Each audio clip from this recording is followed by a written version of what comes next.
Hello friends, in this session I am going to take up discussion on state legislature. Particularly I will be talking about the constitution of state legislature, and thereafter I will be talking about the most important wing or the organ within the state legislature, that is the state legislative assembly.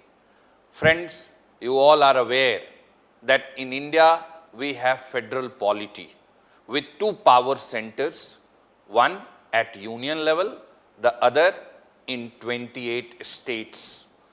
And friends, you know, within the federal polity, we have separate executive for union, we have separate executive in each state, we have separate legislature for union in the name of parliament, and similarly we have separate legislature in each state in the name of state legislature.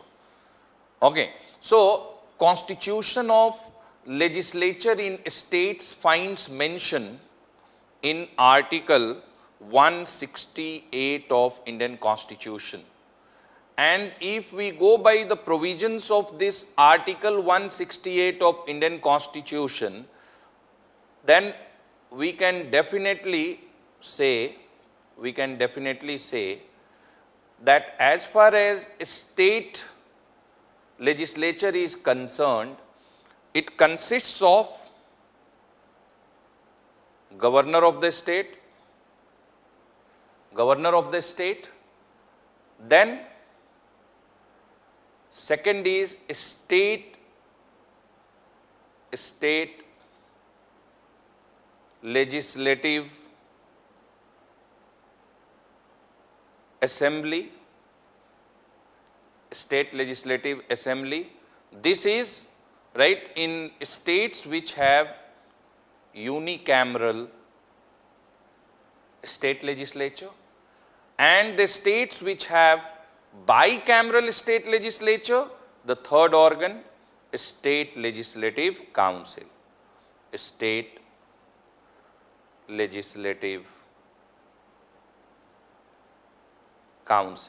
This is the composition. This is in all such states which have bicameral state legislature, bicameral state legislature. Okay. So, governor along with state legislative assembly, constitutes the state legislature in the state which has unicameral state legislature, and governor with state legislative assembly and state legislative council constitute the state legislature in the states where we have bicameral state legislature. And right now in India we have bicameral state legislature in the state of Bihar, Uttar Pradesh, Maharashtra, Karnataka, Andhra Pradesh and Telangana. These are the 6 states where we have bicameral state legislature, and rest of India, all other states, we have unicameral, in which you will find governor and state legislative assembly. Now, why in some states we have bicameral state legislature? Because of historical reason. Because members of Constituent Assembly were firmly of the opinion that within the federal polity of India, we have given limited legislative powers to state. On what basis we can conclude that states in India have limited legislative powers?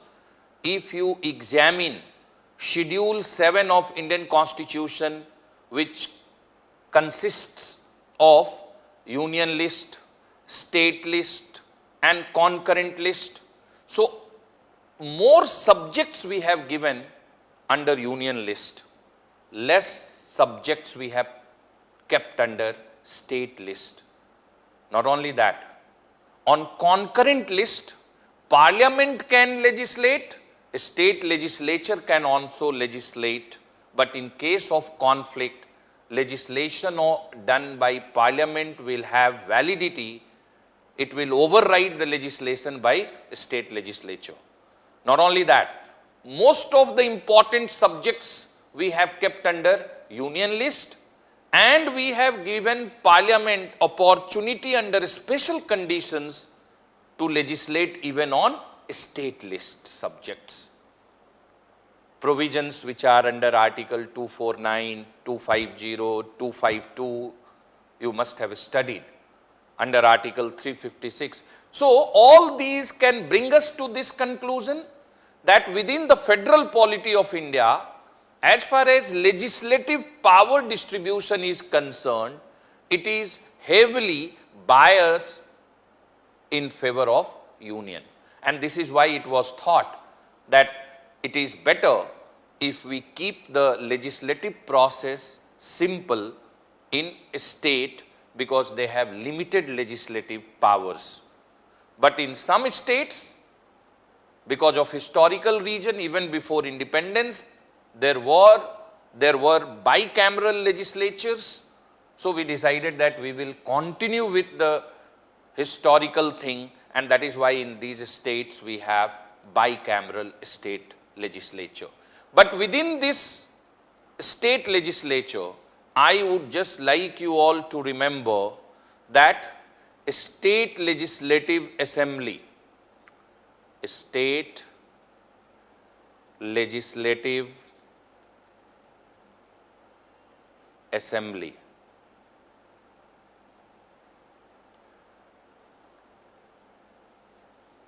is the most important.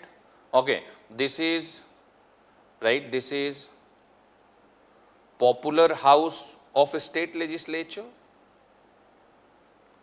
popular house of a state legislature. This is the lower house in case of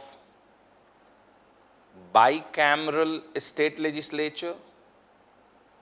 In case of bicameral state legislature, this house is right, this house is constituted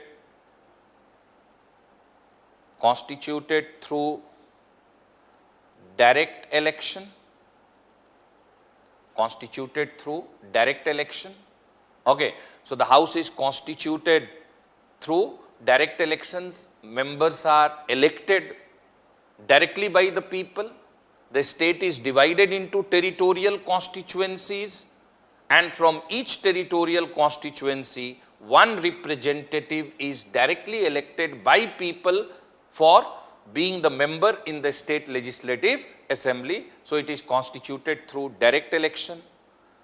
It has a fixed term of 5 years, fixed term of 5 years, but it is also subject to dissolution by governor, subject to dissolution by governor of the state, governor of the state. So governor of the state can dissolve the state legislative assembly. Normally the governor will dissolve the state legislative assembly on completion of its term, but it can be dissolved prematurely also. When it will be dissolved prematurely? When political instability is there, or when the state is brought under president's rule under Article 356. That time, for some period, the state legislative assembly is to be kept suspended, and thereafter it can be dissolved, and then when the president's rule is over, there will be elections and new state legislative assembly can be constituted. So what you need to remember, 3 things. Number 1, it is subject to dissolution by governor. A state legislative assembly can be dissolved by governor. Generally it is dissolved after the completion of its term of 5 years, but it can even be dissolved prematurely when political situation is of compelling nature, there is acute political instability, no party is in a position to gift the state a stable government. When the state has been brought under president's rule, for some time the state legislative assembly will be suspended, but thereafter it will be dissolved. So there can be premature dissolution of state legislative assembly, and this dissolution can be done by governor. Friends, I would just like you all to remember this, that under the provisions of Article 170, under the provisions of Article 170, and particularly clause 1, subclause 1, and this talks about composition, of legislative assemblies.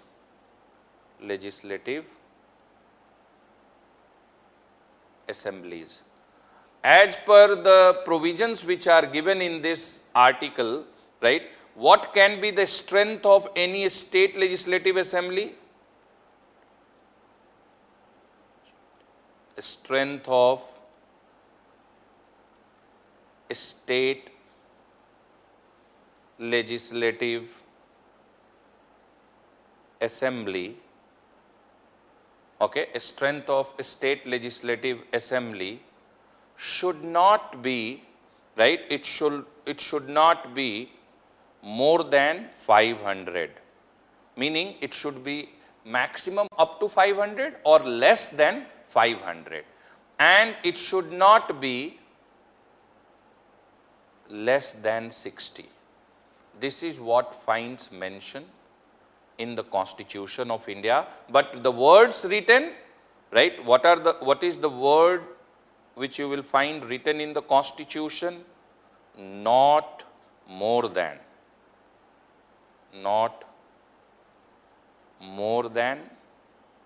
500.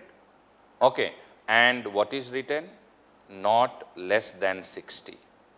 Not less than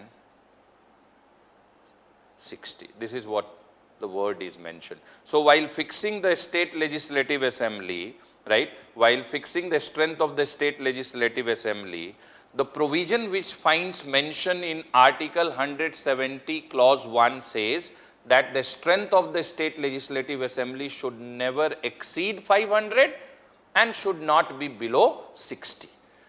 But there is a provision that President through notification can fix the strength of a state legislative assembly lower than 60 as well to cater special needs. Because I hope you all are aware that under Article 3 of Indian Constitution, Parliament can reorganize states, meaning it can change the boundary, area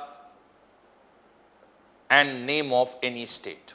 So when through state reorganization, if a very small state is getting created with less population, then President with a special notification can fix the number of seat in the state legislative assembly lower than 60 as well. Okay, but in general, the provision says that while we are, fixing the seat, while we are fixing the strength of a state legislative assembly, it should not be more than 500 and it should not be less than 300. If we see presently the 28 states in which we have state legislative assemblies, you will find the maximum strength is in Uttar Pradesh. So in Uttar Pradesh we have 403 seats. Friends, I would just like you all to remember this, that earlier there used to be 404 seats in state assembly of Uttar Pradesh, because 403 members to be elected from territorial constituencies of Uttar Pradesh and one member from among Anglo-Indian can be nominated by the governor. But I would just like you all to remember that 104th Constitutional Amendment Act of 2019, with this we have done away with the provision as per which governors can nominate one member from Anglo-Indian community in the state legislative assembly. Okay, so 2020 onwards, there will be no nomination of Anglo-Indian member in any state assembly of India. Okay, so this is why the strength of Uttar Pradesh Legislative Assembly, which earlier used to be 404, with 403 elected member and one who can be nominated by the governor from among Anglo-Indian, and this provision for nomination of an Anglo-Indian in the State Assembly of Uttar Pradesh got done away with 104th Constitutional Amendment Act. So what I would just like you all to remember from prelims exam point of view, that in Uttar Pradesh we have 403, right? Similarly, if you see that this is the state with maximum, strength, okay, and if you see, other states, then there are some union territories and some states where the strength is less than 60, okay, less than 60. So the list, if you see a strength in the assembly, I would just like you all to remember these names: Puducherry, okay, Puducherry. I would like you all to remember Sikkim, okay. I would just like you all to remember Mizoram,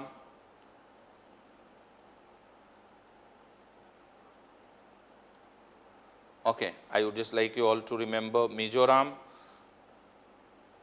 Then I would just like you all to remember Goa. So in Sikkim, if you see, okay, there are 32 members in the State Legislative Assembly of Sikkim. Puducherry, it's 30. Mizoram, it's 40. Okay, and if you see Goa, it's 40. So these are the political units in India which have, the strength of their legislative assembly less than 60. But I would just like you all to remember this, that Puducherry is a union territory with legislative assembly. I hope you all are aware that right now in India we have 3 union territory which has legislative assembly. One is Delhi, second is Puducherry, and third now will be the union territory of Jammu and Kashmir, which will have legislative assembly. But least strength of legislative assembly is in Puducherry, that is 30, and among the states, if we see, the less number is in Sikkim, Mizoram, Goa. These are the Indian states in which the strength of legislative assembly is below 60, which is minimum prescribed in Article 170, but this is on the basis of a special notification by the President of India. So a state with highest number of seats in the assembly is Uttar Pradesh, and 3 states of India with a strength of legislative assembly below 60 are Sikkim, Mizoram, Goa, and Puducherry is a union territory where the strength of legislative assembly is least, that is 30. So this is all about the state legislative assembly which you need to know.